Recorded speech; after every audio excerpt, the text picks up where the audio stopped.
একসময়ের champions trophy Leicester সিটির পতন অব্যাহতই থাকলো। মৌসুম জুমেই ভুগতে থাকা দলটি শেষ পর্যন্ত ইংলিশ প্রিমিয়ার লিগ থেকে রেলিগেট হয়ে গেল। চ্যাম্পিয়নশিপের গুরুত্বপূর্ণ ম্যাচে সোমবার বার্নলির কাছে 2-1 গোলে হেরে সরাসরি প্রিমিয়ার লিগে উত্তীর্ণ হওয়ার সুযোগ হারিয়েছে শেফিল্ড ইউনাইটেড। এই হারে নিশ্চিত হয়েছে লিডস ইউনাইটেড ও বার্নলির প্রিমিয়ার লিগে প্রত্যাবর্তন। আর শেফিল্ডকে নামতে হবে কঠিন প্লে অফ লড়াইয়ে। বার্নলির হয়ে জোস বাউনের জোড়া গোলে নিশ্চিত হয় জয়, আর সেই সাথে উল্লাসে ফেটে পড়ে টাফমুরের দর্শকরা। শেফিল্ড ইউনাইটেড কোচের ছিল এটি চরম হতাশার দিন। লিগের টানা 3 ম্যাচে পরাজয়ে তাদের প্রিমিয়ার লিগে প্রত্যাবর্তনের স্বপ্ন চূর্ণ হলো। ম্যাচ শেষে কোচ বলেন, আমরা কিছু সময় পর্যন্ত দারুণ খেলেছিলাম, কিন্তু শেষ পর্যন্ত মনোযোগ হারিয়ে ফেলি। এখন আমাদের সামনে কেবল প্লে অফ এবং আমরা সেখানেই মনোযোগ দিচ্ছি। সরাসরি প্রিমিয়ার লিগে জায়গা করে নেওয়ার সম্ভাবনা বাঁচাতে বার্নলির বিপক্ষে জিততেই হতো শেফিল্ড ইউনাইটেডকে। তবে হামজা চৌধুরীর দল ইংলিশ চ্যাম্পিয়নশিপ লিগে এমন সমীকরণের ম্যাচে 2-1 গোলে হেরে গেছে বার্নলির কাছে।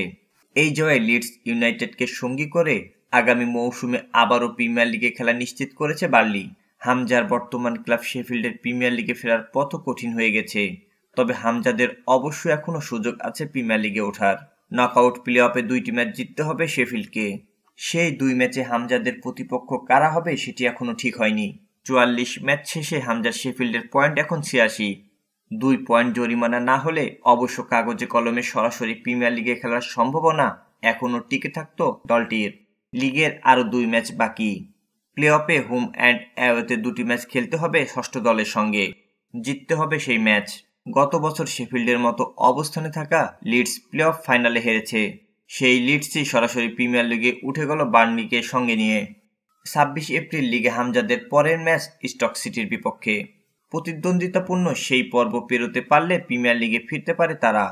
সেই ক্ষেত্রে হামজা চৌধুরীর ভবিষ্যৎ নিয়েও শুরু হয়েছে আলোচনা। যদি শেফিল্ড প্রমোশন পায় তাহলে হয়তো হামজা চৌধুরী সেখানে স্থায়ী হয়ে যেতে পারে।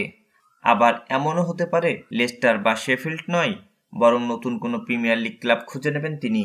মাত্র 27 বছর বয়সী এই ডিফেন্সিভ মিডফিল্ডারের অভিজ্ঞতা এবং স্কিল অনেক দলের মধ্যমাঠের জন্যই হতে পারে আদর্শ সংযোজন।